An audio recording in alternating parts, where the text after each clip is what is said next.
გამარჯობა ლაშა, როგორ ახარ? მოგესალმებით რადიო მსმენელებო. პირველ რიგში გისურვებთ ბედნიერ დღეს. მე გახლავართ ლაშა მელიქიშვილი, ტრეიდერების ჰაბის გუნდის წევრი, საინვესტიციო ანალიტიკოსი და მენტორი. პირველ რიგში ვისაუბრებ სკოლებში მიმდინარე სიტუაციაზე, ფინანსური განათლების მხრივ.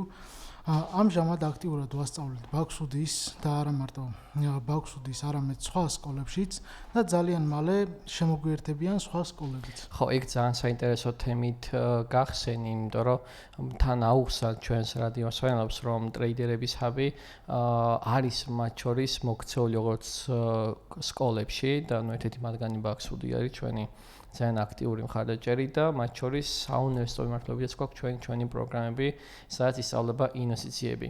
ხო, აი მოდი ბარემ კითხვით გადმოვალო, რამდენად მნიშვნელოვანი არის თუნდაც როცა სკოლაში, სკოლის მოსწავლეებს ვუხსნით ინვესტიციებს და რატომ ვუხსნით, რატო ასწავლით ამ ყველაფერს ბავშვებს? პირველ რიგში ვისაუბრებ სკოლის მოსწავლეების ინტერესი ძალიან მაღალია, რადგან კურსის ცვლილებისას აქტიურად არიან ჩართულები ფინანსური ბაზრების ანალიზში, ასევე საფონდო ბირჟების, ასევე სავალუტო ბაზრების და ასე შემდეგ. ეკონომიკური ანალიზი.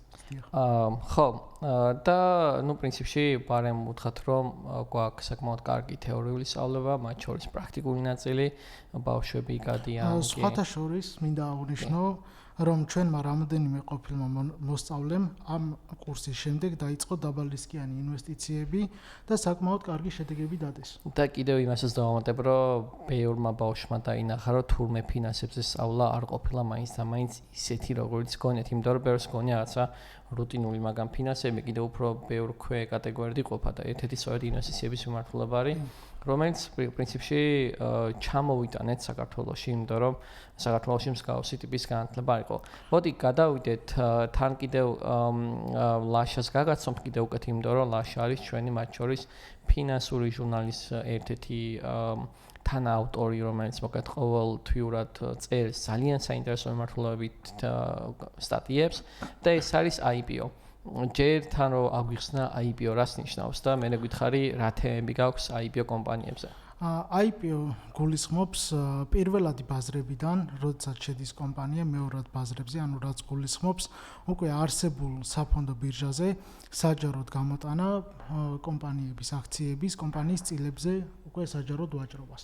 ხო, და დღეს თან IPO-ზე გვექნება საუბარი, ბარემ რო გითხრათ, ასევე შევეხებით აზიური ბაზრების ზრდას, რომელიც გუშინდელიდან დაფიქსირებულია, ავიაკომპანიების მდგომარეობას, ჩინური კომპანიების, მოკლედ აქციების კლება უძრავი ეკონომიკის მიმართულებით არის ძალიან საინტერესო, ნავთობის ფასი, კრიპტო და მოკლედ საკმაოდ მრავალფეროვანი საუბარი გვექნება დღეს.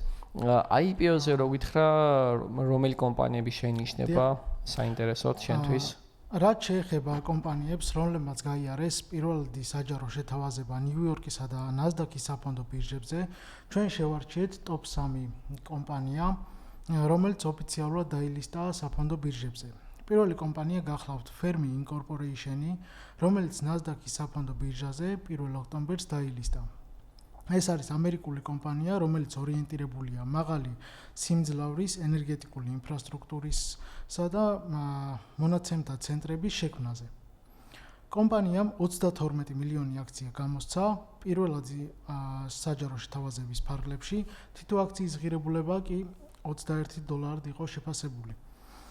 კომპანიის საბაზრო კაპიტალიზაცია ამჟამად $9 მილიარდ აჭარბებს და ფერმის ერთი აქციის ღირებულება ამჟამად $15. მეორე კომპანია, რომელიც ამოვარჩიეთ, ეს არის Beta Technologies, რომელიც 4 ნოემბერს ნიუ-იორკის საფონდო ბირჟაზე დაილისტა. ეს არის ამერიკული ავიაციის ინოვაციური კომპანია, რომლის ძირითადი საქმიანობა ელექტროთვითმფრინავებისა, მათთვის საჭირო ინფრასტრუქტურის შექმნა გამართვაზეა მიმართული. Beta-ს საქმიანობა მოიცავს არა მხოლოდ თვითმფრინავების, არამედ დიზაინსა და წარმოებას. ოკეი, მოკეთ ეგ თემები ბარემ რო განვავრცოთ, ძალიან საინტერესო არის.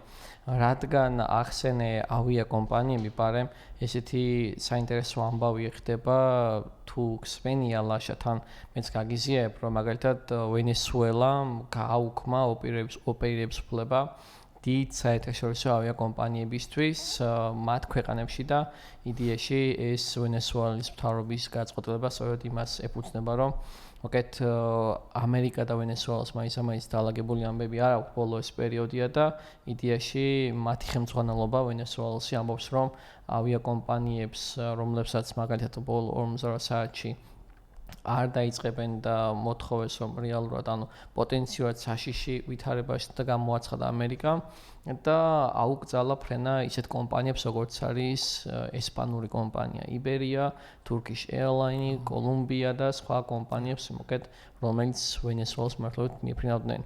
თუმცა ძალიან საინტერესო არის ის კომპანია რომელიც ახსენე და შემოდის ნიუ-იორკის ბაზარზე. კი, ძალიან საინტერესო იქნება ეგ თემა. ახალი ტექნოლოგიების დანერგვას ბაზარზე. ამ კომპანიამ დაახლოებით 30 მილიონი ღირებული ან 30 მილიონი აქცია გამოსცა საფონდო ბირჟაზე, რომლის ღირებულება წინასწარ $34 იყო შეფასებული. კომპანია ბეტას გააჩნია 6 მილიარდიანი კაპიტალიზაცია. საკმაოდ დიდია. დიახ, და ახლა ერთი აქციის ღირებულება $26. და ბოლოს ვახსენებ კიდევ მესამე IPO-ს ჩვენ top 3 კომპანიებიდან. ეს არის Alliance Laundry Holdings-ი. ეს არის ამერიკული კომპანია, რომელიც სპეციალიზირდება კომერციულ და ინდუსტრიულ სარეცხი მოწყობილობების, სარეცხების და საშროების დიზაინში, წარმოებასა და რეალიზაციაში. 9 ოქტომბერს ნიუ-იორკის საფონდო ბირჟის სავაჭრო სესიის გახსნისას გამოაქვეყნა Alliance Laundry Holdings-მა კომპანიის აქციები სავაჭროდ, ოფიციალურად. ერთი აქციის ფასი IPO-მდე იყო $22 და კომპანიამ ჯამურად 37 მილიონ აქციაზე მეტი გამოუშვა ბაზარზე. ახლა კომპანიის კაპიტალიზაცია შეადგენს $4 მილიარდ და ღირებულება ერთი აქციის ამჟამად $24-ია. ხო, IPO კომპანიები ძალიან საინტერესო არის, ხოლმე ხან-ხან ვამსგავსებთ ხოლმე რეალურად კრიპტო ბაზარს იმ კუთხით, რომ თუ კარგად შეისწავლი იმ IPO კომპანიას, რომელიც გამოდის თუნდაც საფონდო ბირჟამდე და მის საშუალება გაქვს რომ იყიდო ის ინასა, შესაძლოა რომ არაერთი X ზრდა გაჩვენოს და მის არაერთი კომპანია ყოფილა მაგალითის სახით, მაგრამ ძალიან საინტერესო IPO კომპანიებია შემოგვიდან მოწებ. ერთ დავუმატებ. მართალია რომ კომპანიის აქციები შედარებით დავალ ფასად ივაჭრება გამოსვლამდე რაც იყო ნავარაუდები და ეს ყველაფერი კვლავ ამერიკის თავრობის დროებით დახურვას და სხვა ეკონომიკურ მდგომარეობას უკავშირდება. მოდი ამერიკის თავრობაზე გავაგრძელოთ და მაგ თემაზეც რომ შევეხოთ, იმიტომ რომ აზიური ბაზრები დღევანდელი მდგომარეობით იზრდება, დღეს საღამოს გაისარენ ჩვენი დროით. მოგეხსენებათ რომ დღეს არის მადლიერების დღე ამერიკაში და ულოცავ ყველა ადამიანს ვინც აღნიშნავს საქართველოში და საინტერესო ამბავი ის არის რომ აზიის ბაზარმა ნენელა გამოღვიძება დაიწყო ზუსტად იმის გამო რომ Wall Street-მა ხანგრძლივი პაუზის შემდგომ დაიწყო აღდგენა და ინვესტორები კვლავ აქტიურად იწყებენ ყიდვას ტექნოლოგიური აქციების მათ შორის მოსაოდნელი გვაქვს რომ ფედერალური რეზერვების განაკვეთი რომელიც თუ არ ვცდები 10 დეკემბერს უნდა გამოცხადეს 84%-იანი ალბათობა შანსი გვედადებული არის იმისა რომ ფედერალური რეზერვების განაკვეთი შემცირდება 0.25%-ით, რასაც ეძახიან ამერიკელები 25 საბაზისო პუნქტს.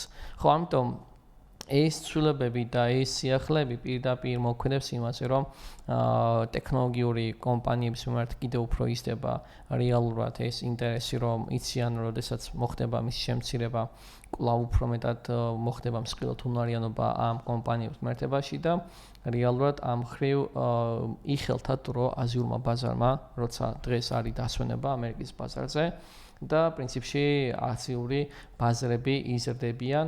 განსაკუთრებით ჩინეთის ინდექსი არის, შანხაის ინდექსი არის საკმაოდ გასტილი, Nikkei-იც გვაქვს იაპონიის ინდექსი 1.3%-ით გაიზარდა. 25 კომპანია შედის. კი ბატონო, საკმაოდ ბევრი კომპანიის გაერთიანება არის და ბარემ რომ გადმოვიდეთ ევროპის ნაწილზეც, ევროპაში სტოკების 600 ინდექსი რაც გვაქვს მოცემული, პრინციპში უცვლელი დარჩენილა და ბრიტანული ინდექსი შემცირდა 0.1%-ით.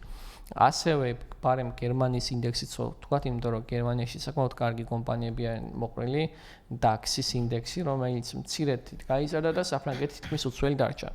იმის თქმა მინდა რომ რეალურად ჩანს რომ ევროპელებმა ვერ გამოიყენეს ეს მადლიერების დღის პაუზა, მაგრამ აზიელებმა აქტიურად დაიწყეს კვლავ აქტიური ინვესტიციები უკვე აფრთოვაში აზიურ ბაზარზე, თუმცა ამერიკული ბაზარი უკვე გამოფხიზლდება უფრო მეტად ორშაბათიდან, იმიტომ რომ ხვალაც მოკლე დღე იქნება Black Friday-ის, კი ბატონო, იმიტომ რომ შავი პარასკევის გამო იქნება მოკლე დღე იქნება ბაზრებზე.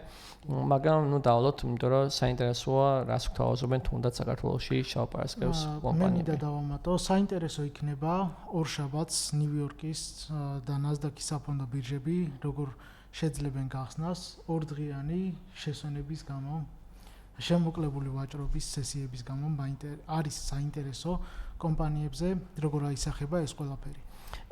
კი ბატონო, კიდევ რამდენიმე კარგი და საინტერესო ინფორმაცია მაქვს კრიპტო მოყვარულებისთვის, რომ ბიტკოინმა როგორც იქნა, ესეც ახლა დაემთხვა ზუსტად ამ მადლიერების დღის პაუზის შედეგად, რომ გადაალახა $81,000 ნიშნული, იმიტომ რომ სულ რაღაც რამდენიმე დღის წინ ის იყო საკმაოდ დაბლა, ახაც ვაკვირდები, ვთქვათ, ონლაინ რეჟიმში, რომ უკვე $91,300-მდე არის ასული მისი ღირებულება. მაშინ როცა სულ რაღაც 4 შაბათს მისი ღირებულება იყო $85,000 ღირებულების, ამიტომ მოკლედ $6-7,000 მოძრაობა უკვე გვანახა ამ ბოლო პერიოდში. ეს პირდაპირ კავშირში არის იმასთან, რომ ეს 43 დღიანი შეჩერება მთავრობის ამერიკის და ეკონომიკის ეხლა ნენელა ჩდება. ხო, ბარემ კიდევ ესეთი საინტერესო ფაქტიც ვთქვათ, რომ ახლა ნოემბერში ეგეთი რაღაც არის, რომ გამოდის ინფორმაციები, ეკონომიკური ინფორმაციები, უმუშევრობა, დასაქმება, გაყიდვები, უძრავი ქონების და ასე შემდგომ და მაგრამ გამოდის არა ნოემბრის ეკონომიკური ცვლადები, არამედ გამოდის სექტემბრის, რაც საკმაოდ გვირთულებს თუნდაც ტრეიდინგში და ვაჭრობის პერიოდში ეს პროცესი, რომ ვერ ხვდებით ნოემბერი და ოქტომბერი, როდის უნდა გამოუშვან, იმიტომ რომ ამ ინფორმაციაზე დაყრდნობით ძალიან რთული არის რეალურად ამ ინფორმაციის არ ქონა, მოკლედ გვაძლევს იმის წლომას, რომ ვერ ვიგებთ როგორ ვითარდება. ბარემ კიდევ ერთი საინტერესო აქტივობა, რაც ტრეიდერების აბმად დავიწყეთ და თუ გადმოხვალთ ჩვენ სოციალურ არხებზე, გვაქვს შექმნილი ძალიან საინტერესო აქტივობა Telegram-ის არხის დახმარებით და მოკლედ მოსახლეობას ვეპატიშებით ესეთ გამოწვევაში, რომ მოკლედ ვაჭრობთ, ჩვენი გუნდი ალბათ უკვე მიხვდნენ და მიხვდებოდნენ უკვე დიდი ხანია, რომ ამ მართლობით ჩვენ მუშაობთ და ვაჭრობთ და წინა საახალწლოდ ვეხმარებით ყველა ადამიანს, რომ გამოწვევა არის შემდეგნაირი, რომ $100-დან აქვავს $1,000-ზე. და ეს ყველა ინფორმაცია ჩვენი მხრიდან არის სრულიად უფასო, უსასყიდლოდ. ვარ დავანონსოთ შემდგომ რა. ხო, შემდეგი ეს უშუალოდ თვითონ გამომწერებმა მოითხოვეს, რომ როგორც კი პირველი ეტაპი დაიხურება, მოდი 1000-დან 10000 ავიდეთ, ეს სრული სიგიჟე იქნება, რა თქმა უნდა, იმიტომ რომ მსგავსი ამერიკა გაუკეთებია საქართველოში, მაგრამ ზუსტად მაგიტომ ვართ, რომ ეს ფაქტობრივად 100-დან 10000-ზე ადის ბალანსი. კი და რეალურად ეგეთი რაღაც არავის არ გაუკეთებია, ამიტომ შევეძებით, რომ ძალიან საინტერესო ამბები გავაკეთოთ. ხო, და ბოლო ერთი ნიუსიც ბარემ ეგეთი ნავთობის ფასებზე, რომ არც არაფერი არ ხდება, სტაბილური მდგომარეობა არის ლაშა ნავთობის მარაგებში და Brent-ი ეგეთ ზოგული სახელით იანვრის ფიუჩერსები კი 0.1-ით შემცირდა და შეადგინა ბარელზე $62.59 და ამერიკული შემთხვევაში 58. არაფერი არ ხდება განსაკუთრებული. ერთ-ერთი კარგი ამბები ისაც გაგვიზიარია IPO-ებზე, Bitcoin-მა რომ განახლება დაიწყო და იმედია რომ წინა ხუთშაბათს ვახსენეთ რომ რაღაცა კრიპტოს დამთავრის ვარაუდი როცა იყო რამდენიმე ექსპერტის მხრიდან ამერიკიდან წამოსული რომ შესაძლოა რომ მართლა დაიწყოს და ამას არც ახლა უარყოფთ, მაგრამ აი ნახოთ რეფინანსირება რა შედეგს მოგცემს როცა უკვე მოვა მე მგონი 10 დეკემბერია თუ არ ვწდები პირველ კვირაში არის სადაც ხო პირველ კვირებში არის გამოცხადებული კი იმიტომ რომ მე უკვე დაიწყება დასვენებები და მოკეთ არადეგები და ასე შემდგომ მოკეთ ესეთი ამბები არის ჩვენთან მიმართებაში ხო მოკლედ მე მგონი საინტერესო ინფორმაციებით საკმაოდ კარგი გავაზიარეთ დღეს ამიტომ მადლობა ლაშა და შემდგომ გადაცემაშიც იქნები აუცილებლად რომ კიდევ უფრო საინტერესო ინფორმაციები მოგვიტანო, იმიტომ რომ IPO თემა ბევრ ადამიანს აინტერესებს საქართველოში, კომპანიები რომლებიც გადიან პირველად საჯარო შეთავაზებაზე. ბევრი კომპანია გადის IPO-ზე, ყოველთვიურად დაახლოებით მარტო NASDAQ-ის საფონდო ბირჟაზე არის 30-დან 50 კომპანიამდე, მაგრამ აუცილებელია რომ ამ კომპანიებზე გავაკეთოთ სრული ანალიზი, რადგან შემდგომ სწორად გაკეთებული ინვესტიციამ შედეგი გამოიღოს. მადლობა ლაშა, მადლობა თქვენ მსმენელებო და გემშვიდობებით შემდეგ ქუჩაბათამდე შევხვდებით. კარგად ზანდებოდეთ.